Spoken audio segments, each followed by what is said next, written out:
Yuk. Assalamualaikum warahmatullahi wabarakatuh. Kita ada kelompok 6 yang beranggotakan Saya Ahmad Afandi.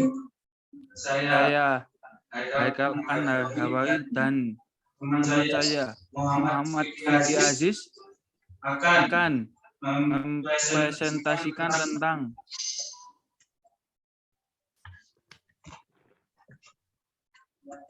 subbab penjelasan materi 1.12.1.1.1 sampai 1.12.1.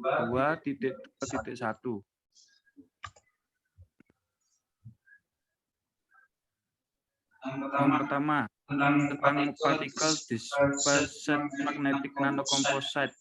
Nanocomposite magnetic adalah spesies magnetik yang tersebar dalam non-magnetik dan matriks magnetik yang berguna praktis.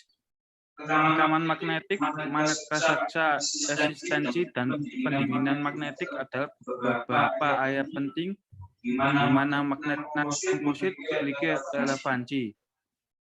Magnet nanocomposite dengan partikel atau matriks sistem yang bersifat kritis telah menerima banyak perhatian karena mereka mungkin memiliki remanensi tinggi terkait dengan kopling pertukaran pada antarmuka yang memisahkan hard dan fase magnetik lunak dan produk energi besar berhemat relatif terhadap konvensional bahan magnetik.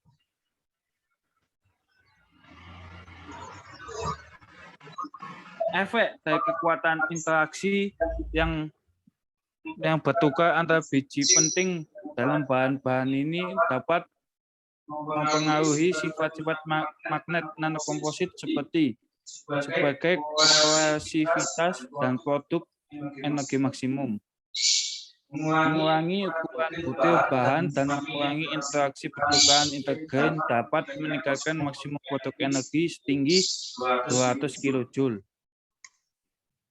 Partikel magnetik ukuran nano biasanya memiliki ukuran butir lebih kecil dari ukuran partikel domain tunggal. Juga biasanya dalam komposit magnetic film, koersivitas meningkat dengan ukuran butir jika butir diisolasi atau tidak interaksi. Tetapi ketika biji-bijian mulai bersentuhan dan reaksi pertukaran dimulai, koersivitas turun dengan cepat dengan ukuran butir. Peningkatan sifat magnetik dalam nanokomposit dapat dijelaskan sebagai berikut. Magnet nanokomposit dapat dianggap sebagai butiran magnet keras dan lunak, dihubungkan oleh pegas yang berinteraksi secara magnetis. Interaksi antar butir memiliki kecenderungan untuk menyelaraskan magnetisasi di setiap butir dalam arah yang sama. Ketika magnet medan diterapkan dalam arah yang berlawanan, kembalikan magnetisasi hanya terjadi di butiran lunak atau sampai nilai medan kritis tercapai. Magnetisasi dalam butir-butir ini dibalik ketika medan dihilangkan, menghasilkan nilai kerentanan reversibel yang tinggi. Kekuatan interaksi antar butir sangat penting dalam menentukan sifat magnet nanokomposit. Selain itu, sifat magnet juga tergantung pada ukuran butir, fraksi fase lunak, dan keras yang ada, dan bentuk biji-bijian. Magnetic multilayer nanokomposit. Peningkatan kepadatan penyimpanan hard disk drive dan penurunan paralel dalam biaya per megabyte atau MB, penyimpanan terjadi dengan cepat. Seiring dengan kinerja disk dan harga, peralatan skuter berkembang baik dalam desain dan efisiensi. Standar saat ini, modul pemrosesan melibatkan pemanasan, deposisi skuter DC atau RF, dan pendinginan. Perbaikan dan modifikasi yang diperlukan dari modul-modul ini, serta pemrosesan baru langkah-langkah seperti pembersihan substrat, deposisi multilayer, dan kimia plasma deposisi uap karbon diperlukan di masa depan.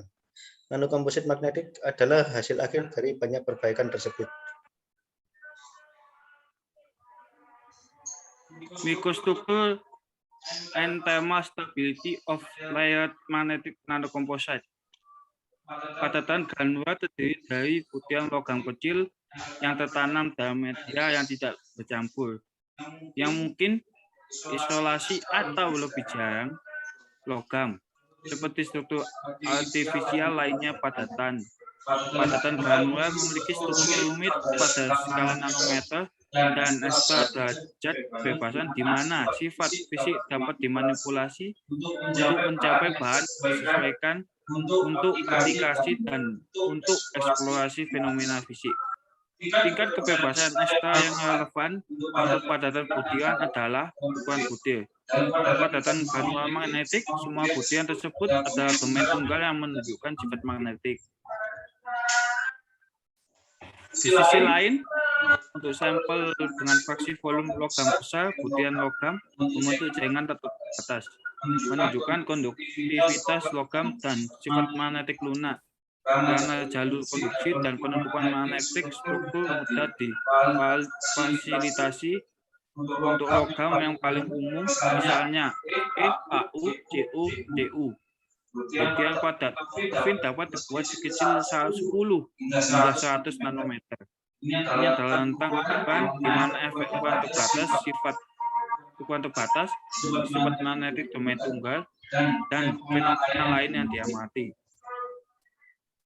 Berbagai metode deposisi dapat digunakan untuk menghasilkan granular magnetik berlapis padat. Dari jumlah tersebut, sputtering adalah yang paling serbaguna. Sputtering paling sering dilakukan melalui target homogen tunggal atau dengan consputtering. Deposisi berurutan juga berlaku jika pembentukan lapisan dapat dihindari.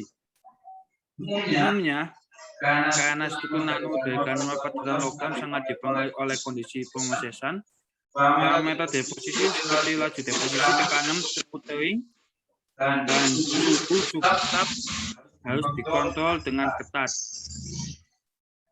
Masalah stabilitas jangka panjang dari bit tertulis dalam perangkat penyimpanan data magnetik menempatkan batas mendasar pada kemungkinan peningkatan kepadatan area untuk konvensional rekaman magnetik. Karena penurunan ukuran butir magnetik diperlukan untuk peningkatan rasio signal to noise media yang diperlukan untuk mendukung kepadatan area yang lebih tinggi. Energi panas menjadi signifikan relatif terhadap energi switching, dan pemutaran amplitudo sinyal meluruh dari waktu ke waktu. Stabilitas thermal pada akhirnya akan membatasi maksimum kepadatan dapat dicapai dengan perekaman longitudinal konvensional.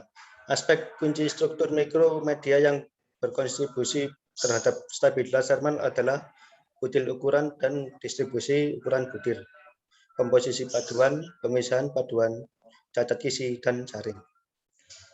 Sekian dari kelompok kami. Terima kasih jika ada salah kata, dan wassalamualaikum warahmatullahi wabarakatuh.